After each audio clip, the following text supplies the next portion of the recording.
Hi friends, టీమిక్స్చర్ ఛానల్కు స్వాగతం. సీతక్క గురించి మనం కొంచెం మాట్లాడుకుందాం. ఆమె ద్రౌపది ముర్ముకు వేశారా ఓటు, యశ్వంత్ సిన్హాకు వేశారా ఓటు అన్న దాని మీద మొన్ననే మనం ఒక వీడియో పెట్టుకున్నాము. ఇందులో మరికొన్ని విషయాలు మనం మాట్లాడుకుందాం. మహిళలకు మహిళలే శత్రువులు అని తెలుగు సాహిత్యంలో మనకు చాలా సందర్భాలలో, కథలలో, నవలల్లో, సినిమాలలో వినిపిస్తుంది. అసలు సీతక్క ఎమ్మెల్యే ఎలా అవగలిగిందండి చెప్పండి? అంబేద్కర్ గారి ఆధ్వర్యంలో రచింపబడిన రాజ్యాంగంలో ఎస్టీలకు రిజర్వేషన్స్ నిర్దేశింపబడ్డాయి. అవునా? ఆ రిజర్వేషన్స్ ప్రకారము ములుగు కాన్స్టిట్యుయెన్సీ ఎస్టీ కాన్స్టిట్యుయెన్సీ అయ్యింది. ములుగు నియోజకవర్గంలో కేవలం గిరిజనులు మాత్రమే పోటీ చేయాలి, ఏ పార్టీ నుంచి అయినా సరే. అలా ఆ రూల్ ప్రకారము ఒక ఎస్టీ మహిళ అయినటువంటి సీతక్క ములుగు నియోజకవర్గంలో ఎమ్మెల్యేగా పోటీ చేయగలిగింది. ఒకవేళ ములుగు నియోజకవర్గం గనక ఎస్టీ రిజర్వేషన్ కిందికి గనక రాకపోయి ఉంటే అక్కడ డెఫినెట్గా ఎవరో ఒక అగ్రకులాల వాళ్ళు దక్కించుకునేవాళ్ళు, అగ్రకులాల వాళ్ళు అక్కడ పోటీ చేసి ఉండేవాళ్ళు. అసలు ఈమె ఎలా అక్కడ నిలబడగలిగిందండి? రాజ్యాంగంలో ఉన్నటువంటి రిజర్వేషన్ ప్రకారము అక్కడ ఈమె నిలబడగలిగింది. అంటే ఈమెకు రాజ్యాంగం యొక్క స్ఫూర్తి అర్థం కాలేదా? ఇంకా అంబేద్కర్ గారు ఏం ఆలోచించారు చెప్పండి? దళితులకు, బడుగు బలహీన వర్గాలకు, గిరిజనులకు న్యాయం జరగాలి, లేకపోతే కేవలం అగ్రకులాలలో ఉండేవాళ్ళు మాత్రమే ఈ దేశాన్ని ఏలతారు. ఏది మన నెహ్రూ గారు తర్వాత ఇందిరాగాంధీ గారి తర్వాత రాజీవ్ గాంధీ తర్వాత వెనకొండి నడిపించిన సోనియా గాంధీతో మన్మోహన్ సింగ్ గారు, రాహుల్ గాంధీ, ఇలా ఒకే కుటుంబంలోని వాళ్ళు, పెద్ద కులాల వాళ్ళు దేశాన్ని మొత్తం పరిపాలించుకుంటూ కూర్చుంటారు. అట్లా కాదు, మా దళిత బిడ్డలు కూడా రాష్ట్రపతులు అవ్వాలి, పెద్ద పెద్ద పొజిషన్స్లోకి వెళ్ళాలి, మా గిరిజనుల బిడ్డలు కూడా పెద్ద పెద్ద పొజిషన్స్లోకి వెళ్ళాలి, రాష్ట్రపతులు అవ్వాలి, మాకు కూడా ఆత్మ గౌరవం ఉంది అని నలుదిశలా చాటే విధంగా ఎంత పెద్ద స్థాయికైనా సరే గిరిజన బిడ్డలు వెళ్ళాలి అన్న మంచి ఉద్దేశ్యంతో రాజ్యాంగంలో రిజర్వేషన్స్ పొందుపరిచారు. అది రాజ్యాంగ స్ఫూర్తి. ఆ రాజ్యాంగ స్ఫూర్తి వల్లనే ములుగు అనే ఒక కాన్స్టిట్యుయెన్సీ ఎస్టీ కాన్స్టిట్యుయెన్సీ అయ్యింది. అందులో ఎస్టీ మహిళ అయినటువంటి సీతక్క గారు నిలబడి పోటీ చేశారు, గెలిచారు, సంతోషం. మరి ఈమె ఒక ఎస్టీ మహిళ అయిన ద్రౌపది ముర్ము గారికి ఎందుకు ఓటు వెయ్యలేదు అని చెప్పి ఈరోజు ప్రశ్న అడగరా అండి ప్రజలు? చెప్పండి. అసలు ములుగు కాన్స్టిట్యుయెన్సీ అంటేనే అండి ఎక్కువ శాతం మంది ఎస్టీలు ఉంటారు అక్కడ. ములుగు ఉంటుంది, అలాగే వెంకటాపూరు, గోవిందరావుపేట, తాడ్వాయి, ఏటూరు నాగారం, మంగపేట, కొత్తగూడ, ఇవన్నీ కలిపితే ములుగు నియోజకవర్గం. మీరు ఎక్కువగా తీసుకొని చూడండి, మొత్తం అక్కడ జనాభా 2,50,000కు పైగా ఉంది. ఓటర్ల సంఖ్య 1,92,000 పైచిలుకు ఓటర్లు ఉన్నారు. అందులో దాదాపు 70% ఇంకా ఎక్కువే తండాలున్నాయి, ఎక్కువ ఎస్టీలు ఉన్నారు. అందులో ఎక్కువగా లంబాడీల ఓట్లు ఎక్కువగా ఉన్నాయి, అంటే గిరిజన బిడ్డల ఓట్లు ఎక్కువగా ఉన్నాయి. గిరిజన బిడ్డల ఓట్ల వల్లనే మరో గిరిజన బిడ్డ అయినటువంటి సీతక్క ఎమ్మెల్యే అవ్వగలిగింది. అవునా కాదా? అది నిజం. అందువల్ల ఈమె ఎమ్మెల్యే అయింది. మరి ఈ గిరిజనుల బిడ్డ మరో గిరిజన బిడ్డ అయినటువంటి ద్రౌపది ముర్ముకు ఎందుకు ఓటు వేయలేకపోయింది రాష్ట్రపతి ఎన్నికలలో అన్నటువంటి ప్రశ్న అండి మనం వేస్తున్నది. మనమేం సీతక్కని తిట్టడం లేదు, నిందించడం లేదు, మనమేం బూతులు తిట్టడం లేదు, ఏం లేదు. మనం ప్రశ్న వేస్తున్నాం, ఆలోచించండి. మొన్న ఏదో ఆమె ఓటు సరిగ్గా వేయలేదు, సరిగ్గా వేసిందా అని చెప్పి చర్చ కూడా జరిగింది. అన్నట్టు తెలంగాణ ఓట్లు మొత్తం లెక్క పెడితే రాష్ట్రపతి ఎన్నికలలో ఒకే ఒక్క ఓటు మాత్రం చెల్లని ఓటుగా మిగిలిందండి. ఆ ఒక్క ఓటు సీతక్కదా లేకపోతే ఇంకెవరిది అన్నది ఇంతవరకు తెలియదు. అది పాయింట్ నెంబర్ 1. తెలంగాణలో కేవలం 3 ఓట్లు మాత్రమే ద్రౌపది ముర్ముకు పడ్డాయండి. ఆ 3 ఓట్లు ఎవరివి అనేది మనం చాలా ఈజీగా చెప్పేయచ్చు. 1 రాజాసింగ్, 2 రఘునందన్ గారు, 3 ఈటెల రాజేందర్. బీజేపీ ఎమ్మెల్యేలైనటువంటి ఈ 3 మాత్రమే ద్రౌపది ముర్ము గారి ఓటేశారు. ఆ 3 ఓట్లే పడ్డాయి తెలంగాణ నుంచి, చెప్తున్నాయి లెక్కలు. మిగతా మొత్తం ఓట్లు ఎవరికి పడ్డాయి తెలంగాణ నుంచి అంటే యశ్వంత్ సిన్హాకు పడ్డాయి. అటు టీఆర్ఎస్ పార్టీ నుంచి యశ్వంత్ సిన్హాకే పడతాయి, కాంగ్రెస్ పార్టీ నుంచి యశ్వంత్ సిన్హాకే పడతాయి. అంటే దేశంలోని అత్యధిక శాతం రాష్ట్రాలలోనేమో ఓట్లు ద్రౌపది ముర్ముకేస్తారు, మన తెలంగాణ రాష్ట్రంలోనేమో యశ్వంత్ సిన్హాకేస్తారు. ఒక బ్యూరోక్రాట్ అయిన యశ్వంత్ సిన్హాకేస్తారు, ఒక పెద్ద కులానికి చెందిన యశ్వంత్ సిన్హాకేస్తారు తప్ప పక్కనే ఉన్న ఒక ఎస్టీ మహిళకు ఓటు వేయడానికి తెలంగాణలో ఉన్న ఎమ్మెల్యేలకు, అటు కాంగ్రెస్ పార్టీ ఎమ్మెల్యేలకు, ఎంపీలకు, తెలంగాణ రాష్ట్ర సమితి టీఆర్ఎస్ పార్టీ ఎమ్మెల్యేలకు, ఎంపీలకు చేతులు ముందుకు రావట్లేదండి. ఒక ఎస్టీ బిడ్డకు ఓటేయడానికే వీళ్ళకి చేత కావట్లేదు. వీళ్ళ పర్సనల్ పార్టీలు, వైరాలు, అన్నీ అండి అతి తెలివితేటలు, కొన్ని పార్టీలు దొంగ తెలివితేటలు. పక్కనే ఉన్న ఆంధ్రప్రదేశ్ని చూసి సిగ్గుశరం తెచ్చుకోండి కొంచెము. పక్కన ఉన్న ఆంధ్రప్రదేశ్లో వైఎస్ జగన్ పార్టీ అలాగే టీడీపీ పార్టీ పచ్చగడ్డి వేస్తే భగ్గుమనేలాగా రోజు యుద్ధం చేసుకుంటూనే ఉంటారు, మనకు తెలుసు ప్రతిపక్ష పార్టీలు. కానీ ఒక గిరిజన మహిళను బీజేపీ పార్టీ అక్కడ నిలబెట్టినప్పుడు టీడీపీ పార్టీ, వైసీపీ పార్టీ రెండు కూడా వాళ్ళ వైరాన్ని మొత్తం పక్కన పెట్టి, జాతి వైరం అని చెప్పి అంటారు చూడండి, ఆ టైప్లో ఉంది వైరం. ఆ వైరాన్ని పక్కన పెట్టి వెళ్ళి ఆమె కోటేశారు. ఆంధ్రప్రదేశ్లో ఎంతమంది యశ్వంత్ సిన్హా కోటేశారు ఒకసారి చూడండి. తెలుసా అండి మీకు ఎంతమంది వేశారు? ఒక్కరు కూడా ఆంధ్రప్రదేశ్ ఎమ్మెల్యేలు కానీ ఎంపీలు కానీ యశ్వంత్ సిన్హా కోటేయలేదు. అందరూ ద్రౌపది ముర్ముకే ఓటేశారు. క్లియర్ కట్గా మనకు లెక్క తెలుస్తూనే ఉంది. ఆంధ్రప్రదేశ్ డబ్బా ఓపెన్ చేయంగానే మొత్తానికి టీడీపీ, వైసీపీ అందరూ ద్రౌపది ముర్ము గారికి ఓటేశారు. క్రాస్ ఓటింగ్లోనన్నా ఏదో బీజేపీ మీద కోపం ఉంది, నేను యశ్వంత్ సిన్హాకి వేస్తానని కూడా ఎవరు వేయలేదండి. ఖచ్చితంగా ఓటేసి తీరారు అంతే వాళ్ళు. గిరిజన బిడ్డకు ఖచ్చితంగా గిరిజన బిడ్డకు ఓటేయకుండా ఉన్నవాళ్ళు ఎవరయ్యా అంటే TRS party, Congress party. Seethakka ఏం చెప్తుందంటే ట్విట్టర్లో ఆమె పెట్టిన వీడియో నేను చూశాను. నేను కోవర్టును గాను, నేను మా పార్టీ ఎలా చెప్తే అలా వింటాను, ఇది చెప్తోంది. నా చిన్నప్పుడు జరిగిన ఒక సంఘటన గుర్తొస్తుంది అండి.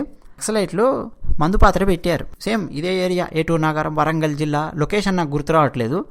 మందుపాత్ర పెట్టారు ఎవరిని చంపడానికి? పోలీసు వాళ్ళని చంపడానికి. కానీ ఏమైంది, వీళ్ళ కర్మగాలి ఆర్టీసీ బస్సు వచ్చింది, ఎర్ర బస్సు, చూసుకోలేదు, పేల్చేసిండ్రు. ఏదో కొన్ని సెకండ్స్ గ్యాప్ వచ్చిందో ఏదో అయ్యింది ఆ మందుపాత్ర పేల్చడంలో, ఏందో మరి వాళ్ళకే తెలియాలి ఆ టెక్నిక్లు అవన్నీ. పేల్చారు, ఎర్ర బస్సు ఎగిరిపోయింది, పేలిపోయింది. దాంట్లో ఉన్న ప్రయాణికులు, సామాన్య కుటుంబీకులు, ప్రయాణికులు, మాట్లాడుతున్న నాలాంటోళ్ళు, వింటున్న మీలాంటోళ్ళు ప్రాణాలు కోల్పోయారు. తెలుసా అండి మీకు? ఆ తర్వాత ఏం చెప్పాను ఆన్సర్ వీళ్ళు అని అంటే, ఎవరు ఆ మందుపాత్ర పెట్టిన వాళ్ళు ఏం చెప్తారంటే ఆన్సరు, ఆ తర్వాత పట్టుకుంటారు కదా పోలీసు వాళ్ళు, తర్వాత పట్టుకోవడమో లేకపోతే ఐ డ్రీమ్లో దూరి నేను అప్పుడు అది చేశాను, అడవుల్లో పండుకొని నేను తుపాకీ పెట్టుకొని ఇది చూశాను, అది చూశాను, ఇంత పెద్ద పెద్ద దోమలు గుట్టేవి ఎందెందో చెప్తుంటారు కదా. అప్పుడు ఏం చెప్తారు వాళ్ళు అంటే, మా పార్టీ నిర్ణయించింది అందుకని మేము చేశాము అని చెప్పి అంటారు. అంటే పార్టీ ఏం నిర్ణయిస్తే అది గొర్రెలాగా చేసేయడమేనా అండి? పోలీసు వాళ్ళని చంపుతున్నామా, సామాన్య ప్రజలను చంపుతున్నామా అన్న కనీస అవగాహన లేకుండా ఉంది వాళ్ళ ప్లానింగ్. అది అలాంటి సంఘటన అనమాట. అలాంటివి జరిగాయి, చాలా జరిగాయి. నాకు ఆ పర్టికులర్ సంఘటన మాత్రం బాగా గుర్తుంది. ఇప్పుడు ఈమె కూడా ఏంది సీతక్క అని అంటే, ఇంకా అదే మూడ్లో పార్టీ చెప్పింది నేను చేశాను. ఏదో అదేదో సినిమా, పాత సినిమా, రజనీకాంత్ గారు అంటారు చూడండి, అరుణాచలమా ఏదో సినిమా ఉంటుంది, దేవుడు శాసించాడు అరుణాచలం పాటిస్తాడు అని చెప్పి. పైన కాంగ్రెస్ పార్టీ శాసించిందంట, ఈమె పాటించిందంట. మరి పక్కనే ఉన్న రాష్ట్రాలు ఉన్నాయండి, అటు జార్ఖండ్ కానీ, ఛత్తీస్గఢ్ కానీ, నాగాల్యాండ్ కానీ, ఇంకా కొన్ని ఉన్నాయి స్టేట్స్. ఆ స్టేట్స్ లోపల డైరెక్ట్ చెప్పేశారు వాళ్ళు. కొంతమంది అయితే గిరిజన ఎమ్మెల్యేలు ఉంటారు కదా, పార్టీ ఆదేశాలను ఖాతరు చేయలేదు, డైరెక్ట్ చెప్పేశారు. అవతల నిలబడింది ద్రౌపది ముర్ము, మా గిరిజన బిడ్డ, నేను గిరిజనురాలిని, నాకు తెలుసు ఒక గిరిజనురాలు ఎంత కష్టపడి ఎంత స్ట్రగుల్ అయ్యి వస్తుందో, మా ఆదివాసీ బిడ్డ గెలిచి తీరాలి, గెలవాలంతే, నేను ఓటేస్తా, నన్ను ఉంటే ఉంచు పార్టీలో, ఊడబిక్తే ఊడబిక్కు, నేను పోయి ఇండిపెండెంట్గా నిలబడి గెలవడానికి ప్రయత్నం చేస్తా, నాకు ఇవన్నీ అధికారాలు ఇవన్నీ కాదు ముఖ్యం, మా గిరిజన బిడ్డ గెలిచే అవకాశం ఉంది, నేను అందులో పార్టిసిపేట్ చెయ్యాలి, గిరిజన బిడ్డలు ఎందరో ఓట్లేస్తేనే నేను ఈరోజు ఎమ్మెల్యే అయినా, మరి అలాంటి నాకు అవకాశం వస్తే నేను ఒక గిరిజన బిడ్డకు నేను ఎందుకు ఓటేయను అని చెప్పి వాదించి క్రాస్ ఓటింగ్ చేసినటువంటి వాళ్ళు ఉన్నారండి వేరే వేరే రాష్ట్రాలలో. మరి ఈ సీతక్క క్రాస్ ఓటింగ్ ఎక్కడ చేసిందండి చెప్పండి? ములుగు నియోజకవర్గం అండి. అసలు నిజానికి ములుగు నియోజకవర్గం అంటేనే మొట్టమొదట 1950 to 1957 మనం తీసుకొని చూస్తే బ్యాక్ టు బ్యాక్ 2 సార్లు పీపుల్స్ డెమోక్రటిక్ ఫ్రంట్ అంటే వామపక్ష భావజాలం ఉన్నటువంటి పార్టీ మొట్టమొదటిసారిగా అక్కడ ఎమ్మెల్యేలు అయ్యారు. ఆ తర్వాత మనం గమనిస్తే ఇండియన్ నేషనల్ కాంగ్రెస్ వాళ్ళు ఎమ్మెల్యేలు అవ్వడము మనం గమనించవచ్చు. ఒకసారి మాత్రం సంతోష్ చక్రవర్తి అని చెప్పి ఆయన ఇండిపెండెంట్గా గెలిచారు. ఆ తర్వాత మళ్ళీ ఆయన కాంగ్రెస్ పార్టీలోకి వెళ్ళడము. ఆ తర్వాత పొరిక జగన్నాయక్ గారు ఆయన కాంగ్రెస్లో ఉండి గెలవడము. తర్వాత అజ్మీరా చందులాల్ గారు ఆయన ఫస్ట్ టీడీపీలో ఉన్నారు. ఆ తర్వాత ఫైనల్గా ఆయన టీఆర్ఎస్ పార్టీలో చేరారు. సో ఎంతసేపు ఇండియన్ నేషనల్ కాంగ్రెస్, టీడీపీ ఈ రెండింటి మధ్యనే ఉండేదండి పోటీ 2009 వరకు. అన్నట్టు ఈమె కూడా ముందు టీడీపీలో ఉన్నారు తెలుసా మీకు ఈ సీతక్క? టీడీపీలో ఉండి గెలిచారు ఫస్ట్ టైము 2009లో. ఆ తర్వాత మళ్ళీ 2014లో అజ్మీరా చందులాల్ గారు గెలిచారు. పోయిన సంవత్సరమే ఆయన మన కిమ్స్ లోపల అండి పాపం మరణించారు అజ్మీరా చందులాల్ గారు. సరే మళ్ళీ 2018 ఎలక్షన్స్లో ఈ సీతక్క గారు అలియాస్ అనసూయ దన్సారి. ఈమె కాంగ్రెస్ తరపున పోటీ చేసి ఈమె గెలిచారు. ఎక్కువ శాతం ఓట్లు అక్కడ వేసింది ఎవరయ్యా అంటే ఎస్టీ బిడ్డలే ఓట్లు వేశారు. ఈమెను ఆశీర్వదించారు, గెలిపించారు. మరి ఈమెకు అవకాశం వస్తే ఒక ఎస్టీ బిడ్డకు ద్రౌపది ముర్ము గారికి ఓటు వేయదు, ధైర్యంగా ఎవరికి ఓటు వేశానో చెప్పే పొజిషను లేదు. తర్వాత అర్థమయ్యింది, ఈమె యశ్వంత్ సిన్హాకే ఓటు వేశాను అని చెప్పింది. యశ్వంత్ సిన్హాకి ఓటు వేయాలనే ఉంది ఈమెకు. కాంగ్రెస్ పార్టీ ఏం చెప్తే అది వింటుంది, ఎందుకంటే ఆమె కాంగ్రెస్ పార్టీలో ఉంది కాబట్టి. అంతకుమించి ఆలోచించలేకపోతుందండి ఈమె. నాకు అల్లూరి సీతారామరాజు సినిమాలో సీన్ గుర్తొస్తుంది. ఎవరంటే చంద్రమోహన్ తర్వాత మంజుల, వాళ్ళిద్దరు ప్రేమికులు ఉంటారు. ఇద్దరు కలిసి ఆడుతూ పాడుతూ తిరుగుతూ ఉంటారు. ఎలాగైనా సరే గూడెంలో ఒక గొడవ పెట్టించాలి అని చెప్పి బ్రిటిషర్స్ అలాగే మళ్ళీ కొంతమంది ప్లాన్ చేస్తారు. ప్లాన్ చేసి అట్లెట్లా ఈమె చెంచు ఫలానా ఆయన కోయ, చెంచు కోయ అట్లెట్లా పెళ్లి చేసుకుంటారు? వాళ్లకు అన్న సాపత్యం ఉంది కానీ లగ్గ సాపత్యం లేదు, ఏదో అంటారు మంచం సాపత్యం లేదు, పెళ్లి చేసుకోవడానికి వీల్లేదు అని చెప్పి గొడవ పెట్టాలని ప్లాన్ చేస్తారు. ఆ సమయంలో అల్లూరి సీతారామరాజు పాత్ర కృష్ణ గారు అక్కడికి వచ్చి, అందరి రక్తం ఒక్కటే, తప్పు, పైగా మీరు గూడెంలో ఉన్నటువంటి వాళ్ళందరినీ విడగొట్టడానికి వీళ్ళు ఇలా చేస్తున్నారు, ఎప్పుడైనా సరే ఒక ఆదివాసీ బిడ్డ పైకి ఎదుగుతున్నారు అని చెప్పి తెలిస్తే వాళ్ళకి మన మద్దతు ఇవ్వడానికి ప్రయత్నం చేయాలి అన్న కోణంలోనే కృష్ణ గారు ఆలోచిస్తారండి. అల్లూరి సీతారామరాజు ఎందుకు బలైపోతారనుకున్నారు? తూటాలకు వెళ్ళి బలైపోతాడు. ఎందుకు అనుకున్నారు? ఈ గిరిజనుల బిడ్డల మీద దాష్టికాలు చేస్తుంటారు బ్రిటిషర్స్, పోరాడినంత వరకు పోరాడతాడు. ఈయనను పట్టుకోలేక గిరిజనుల మీద దాష్టికాలు చేస్తుంటే, ఒరే వాళ్ళని ఎందుకురా ఇబ్బంది పెడతారు, అదేదో నన్ను చంపండిరా అని చెప్పి పోతాడు అల్లూరి సీతారామరాజు. చూస్తున్నారా అండి అలాంటి పోరాటాలు. ద్రౌపది ముర్ము గారు, ఆమె ఏ కుటుంబం అండి? సంతాలి తెగలకు సంబంధించిన వ్యక్తి. ఈ సీతక్క గారు ఎప్పుడో నక్సలైట్ ఏదో చేశాను బయటకు వచ్చాను చెప్తున్నారు కదా. ఇవన్నీ ఈ టెక్నాలజీ యుగంలో, ఈవెన్ 80s 90s అంటే కూడా ఒక అవగాహన ఉంది కదా. న్యూస్ పేపర్లు, రేడియోలు, ఒక అవగాహన, ఒక ఇంగ్లీష్ భాష, ఎక్కడెక్కడ ఏం జరుగుతుంది, ఓ బస్సులు, ఇవన్నీ అయితే కొంచెం అయితే మనం గమనించుకుంటూ వస్తున్నాం. చుట్టుపక్కల అడవులలో కూడా మనకు తుపాకులు వచ్చినటువంటి పరిస్థితి. నక్సలైట్లు తుపాకులతోనే కదా ఎక్కువ పోరాడింది అడవుల లోపల 80s 90s మనం చూస్తే.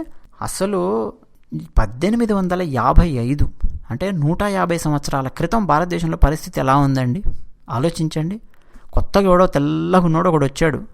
దానికి తోడు దొరలు, లోకల్లో ఉన్న దొరలు, వాళ్ళు కలిసి గిరిజనుల మీద పడి వాళ్ళ ఆస్తులు దోచుకోవడము, పైసలు ఎత్తుకుపోవడము, ట్యాక్సులు విధించడము, ఇన్ని పనులు చేస్తుంటే సంతాలీలు పోరాటం చేశారండి 150 సంవత్సరాల క్రితం. వాళ్ళ దగ్గర తుపాకులు లేవు, బల్లాలు, బరిసెలు, కత్తులు, బాకులు, విల్లంబులు, సాంప్రదాయకమైన బాణాలు, దాంతోనే వాళ్ళు వచ్చి యుద్ధం చేశారు. యుద్ధం కంటే గొప్ప విషయం ఏంటంటే అండి, 60,000 మంది సంతాలీ తెగకు సంబంధించిన వాళ్ళు ఒకే దగ్గరికి వచ్చి మరీ యుద్ధం చేశారు. యుద్ధం ఓడిపోయారు. ఎందుకంటే బ్రిటిషర్స్ దగ్గర తుపాకులున్నాయి, మరఫిరంగులున్నాయి, వీళ్ళు ఓడిపోయారు. కానీ యుద్ధం చేసినటువంటి ఆ పోరాట పటిమ కానీ, అసలు ఆ ధైర్యం కానీ, ఆ సాహసం కానీ ఎవ్వరు మర్చిపోలేరండి. తెలుసా మీకు? ఆ సంతాలీ వీరుల పేరు మీద సిద్ధు ముర్ము, కాన్హూ ముర్ము, మనం కథ చెప్పుకున్నాం. వాళ్ళ పేరు మీద స్టాంపు రిలీజ్ చేసింది భారత ప్రభుత్వం. ఇప్పటికీ రాంచీలో వాళ్ళ పేరు మీద పార్క్ ఉంది. అలాంటి సంతాలీ తెగ, అలాంటి పోరాట యోధుల కుటుంబానికి చెందిన వ్యక్తి ద్రౌపది ముర్ము గారు. పోనీ చెట్టు పేరు చెప్పి కాయలు అమ్ముకునే మనస్తత్వం కూడా కాదామేది. చాలా నిరాడంబరంగా ఉంటారు. ఇప్పుడు ఈ సీతక్క ఎలాగైతే నిరాడంబరంగా ఉంటుంది, కాస్ట్లీ చీరలు కట్టదు, ఏదో నార్మల్ చెప్పులు వేసుకొని ఊళ్ళల్లో తిరుగుతూ ఉంటుంది. ఇట్లా మనకు పేపర్లలో రాస్తుంటారు, మీడియాలో బాగా హైప్ ఇస్తుంటారు. సీతప్ప సోషల్ మీడియాలో కూడా చూస్తుంటాను, చెప్పులు వేసుకోకుండా తిరుగుతోంది, తక్కువ ధర ఉన్న చీర కట్టుకొని తిరుగుతోంది, ఇట్లా ఓ చేస్తుంటారు. సంతోషం. మరి అవతల ఆమె కూడా అంతే కదండి, ద్రౌపది ముర్ము గారు. మరి నీలాంటి వ్యక్తే కదా అక్క సీతక్క, మరి ఆమెకి ఎందుకు ఓటేయకపోతే నువ్వు? ఇది అడగకూడదండి జనము. ప్రాబ్లం సీతక్క కాదండి, ప్రాబ్లము కాంగ్రెస్ పార్టీ. అలాంటి తప్పుడు కాంగ్రెస్ పార్టీలో ఈ సీతక్క ఉండడం వల్ల, ఆ పార్టీ ఏం చెప్తుందో ఆ ఆదేశాలు పాటిస్తూ రావడం వల్ల ఇది పరిస్థితి. మహా అయితే ఏం చేస్తుందండి ఈమె, ఈ కాంగ్రెస్ కాకపోతే టీఆర్ఎస్లో దూకుతుంది, అంతే కదా. అంతకుమించి ఇంకేం లేదు. ఉంటే కాంగ్రెస్, లేకపోతే టీఆర్ఎస్, అంతే కదా. టీఆర్ఎస్ పార్టీ ఏం చేసిందండి, వీళ్ళు చిన్న దొంగలు అయితే కాంగ్రెస్ వాళ్ళు పెద్ద దొంగలు. వాళ్ళు కూడా ద్రౌపది ముర్ముకు ఓటు వేయలేదు. టీఆర్ఎస్ వాళ్ళు ఓటు వేయకపోగా యశ్వంత్ సిన్హా వచ్చినప్పుడు బేగంపేటకి వెళ్ళి ఈ కేసీఆర్ ఆయనను తీసుకొని వస్తాడు. హైదరాబాద్ నిండా మెట్రో పిల్లర్ల నిండా మొత్తం గులాబీమయం చేసి కోట్లాది రూపాయల డబ్బు ఖర్చు పెట్టి ఫుల్ పోస్టర్లు వేశారు, మేము అది చేశాము ఇది చేశాము అని చెప్పి. ఏది ఇదే నెల జూలై నెల 1వ తారీఖు రావాల్సిన ప్రభుత్వ జీతాలు, పెన్షన్స్ 15వ తారీఖు దాకా రాలేదు. ఈ మధ్యనేమో స్వరం తగ్గించింది ఆమె సీతక్క. ఎవరి మీద? టీఆర్ఎస్ పార్టీ మీద. అది కూడా మేము గమనిస్తూనే ఉన్నాం ప్రజలందరము. ఉంటే కాంగ్రెస్ లేకపోతే టీఆర్ఎస్, రెండు అలాంటి దిక్కుమాలిన పార్టీలే అని అర్థమైపోయింది కదండి ఎస్టీల విషయం లోపల. ఒక్క ద్రౌపది ముర్ము ఒక ఆదివాసీ మహిళ రాష్ట్రపతి అవుతూ ఉంటే కనీసం ఓటు వేయలేనటువంటి పరిస్థితుల్లో ఉన్నాయి పార్టీలు. మళ్ళీ వీళ్ళకి మాత్రం ఆదివాసీ బిడ్డల ఓట్లు కావాలి, వీళ్ళని మాత్రం ఎమ్మెల్యేలను చేయాలి, వీలైతే వీళ్లకు అధికారం అప్పగించి మంత్రులను కూడా చేయాలి. కానీ వీళ్ళు మాత్రం ఎస్టీ బిడ్డ అయినటువంటి ద్రౌపది ముర్ము కోటెయ్యరు. మరి సీతక్కకు రాజ్యాంగ స్ఫూర్తి ఏమర్థమైందండి? అంబేద్కర్ గారు రచించినటువంటి రాజ్యాంగ స్ఫూర్తి ఏమర్థమైందండి ఈమెకు? ములుగు అనే ఎస్టీ కాన్స్టిట్యుయెన్సీ ఉన్నటువంటి ఆ నియోజకవర్గంలో ఎస్టీ బిడ్డలు వేసిన ఓట్లతో ఈమె మాత్రము, ఒక ఎస్టీ బిడ్డ అయినటువంటి సీతక్క మాత్రము ఎమ్మెల్యే కావాలి, ఎస్టీ బిడ్డ అయినటువంటి ద్రౌపది ముర్ము గారికి ఓటు వెయ్యరండి. క్లియర్ కట్గా మనకు అర్థం అవుతూనే ఉంది. మళ్ళీ మనం ప్రశ్నిస్తే కోపం వస్తుంది, జనం ప్రశ్నిస్తే జనం మీద కోపం వస్తుంది. పక్కనున్న రాష్ట్రాలను చూసి మనం నేర్చుకోవాలండి. వేరే రాష్ట్రాలలో ఉండే గిరిజన బిడ్డలు ఎమ్మెల్యేలు ఎంపీలు ఉన్నారు, క్రాస్ ఓటింగ్ వేశారు ద్రౌపది ముర్ము గారికి. వాళ్ళు ప్రశాంతంగా నిద్రపోతారు, ఆనందంగా నిద్రపోతారు. పోరా పార్టీ అన్ని తర్వాత నేను మా గిరిజన బిడ్డకు ఓటేశాను అని చెప్పి గిరిజన ఎమ్మెల్యేలు ఎంపీలు క్రాస్ ఓటింగ్ చేసిన వాళ్ళందరూ ఆనందంగా సంతోషంగా నిద్రపోతారండి. వాళ్ళు ఓటు వేసినటువంటి ఆమె గెలిచింది కదండి, ఆ ఆనందంలో మేము కూడా పాలు పంచుకుంటాము అని చెప్పి వాళ్ళకి సంతోషం ఉంటుంది. వాళ్ళ ఇంట్లో వాళ్ళకి చెప్పుకుంటారు, అరే మన గిరిజన బిడ్డరా రాష్ట్రపతి అయ్యిందిరా, మనం ఓటేసాంరా, పార్టీ చెప్పిందని మనం ఖాతరు కేర్ చేయలేదు, మనం ఓటేసాం, పార్టీ మన మీద చర్యలు తీసుకుంటే తీసుకొని మా అయితే బయటకు పోతాం, ఇండిపెండెంట్గా మనం గెలుస్తాం. ఇట్లా ఉన్నారు. మన దగ్గరనేమో ఎమ్మెల్యేలు ఇట్లా తయారైంది. ఏం చెప్తామండి? తెలంగాణ లోపల తెలంగాణ వెనుకబడి ఉండడానికి ప్రజలు కాదండి కారణం, నాయకులు. అలాంటి నాయకులను తిట్టే కదా ఈ సీతక్క లాంటి వాళ్ళు రకరకాల ఉద్యమాలలోకి వెళ్ళినరు. అలాంటి నాయకులు నచ్చకనే కదా, అలాంటి నాయకులను తిట్టే కదా మళ్ళీ మేము ఏదో కొత్తగా చేస్తామని చెప్పి రాజకీయాల్లోకి వచ్చారు. మరి వీళ్ళు అదే చేస్తున్నారు. ఈ టీఆర్ఎస్ పార్టీ, దొరల పార్టీలు, కాంగ్రెస్ పార్టీ, నెహ్రూ, ఇందిరమ్మ, రాజీవ్ అయ్య, సోనియమ్మ, రాహుల్ గాంధీ, ప్రియాంక గాంధీ, వీలైతే ప్రియాంక గాంధీ గారి బుడ్డోడు పిల్లోడు. ఇదే కుటుంబ పాలన. ఈ కుటుంబ పాలనకు వ్యతిరేకం అండి అంబేద్కర్ గారు. అందుకే రాజ్యాంగం లోపల అంబేద్కర్ గారు ఒక పదం పెట్టించారు, రిపబ్లిక్ అనే పదం పెట్టించారు. తెలుసా మీకు? ఆ రిపబ్లిక్ అనే పదానికే తూట్లు పడిచింది కాంగ్రెస్ పార్టీ. ఆ కాంగ్రెస్ పార్టీలో ఉంటుంది ఈమె. ఎవరు? సీతక్క. మరో పక్క టీఆర్ఎస్ పార్టీ కూడా అదే చేస్తోంది. మొత్తం 3-4 సీట్లు ఉన్నాయి కదా, మొత్తం కుటుంబంలో ఉన్న వాళ్ళే పంచుకున్నారు. 4-5 అతి ముఖ్యమైన పోర్ట్ఫోలియోస్ కుటుంబంలో పెట్టుకొని ఆడిస్తున్నారు. ఇంకేం చెప్తామండి? బీజేపీలో చూడండి, ఎవరు గవర్నర్ అవుతారో తెలియదు, ఎవరు రాష్ట్రపతి అవుతారో తెలియదు, ఎవరు ఉపరాష్ట్రపతి అవుతారో తెలియదు, ఎవరు ఏ రోల్లో ఉంటారో కూడా తెలియదండి. జాతీయ అధ్యక్షులను కూడా బీజేపీ మీరు గమనిస్తే మార్చుకుంటూ వస్తుంటుంది. ఆయన్నే ప్రధానమంత్రి ఉండి ఆయనే జాతీయ అధ్యక్షుడు అలా ఎప్పుడు ఉండరు బీజేపీ లోపల. మన లోకల్ పార్టీలు ఏంటంటే వాళ్ళే పార్టీ అధ్యక్షులు ఉంటారు, వాళ్ళే మళ్ళీ ముఖ్యమంత్రులు కూడా ఉంటారు. ఇప్పుడు రేవంత్ రెడ్డి కాంగ్రెస్ పార్టీ ఓటుకు నోటు కేసులో ఇరుక్కున్న వ్యక్తి టీడీపీలో ఉన్నప్పుడు, ఆ తర్వాత మళ్ళీ అటు నుంచి ఇటు దుంకిండు. అంతకుముందు మధ్యలో ఒకసారి టీఆర్ఎస్లోకి దుంకిండు.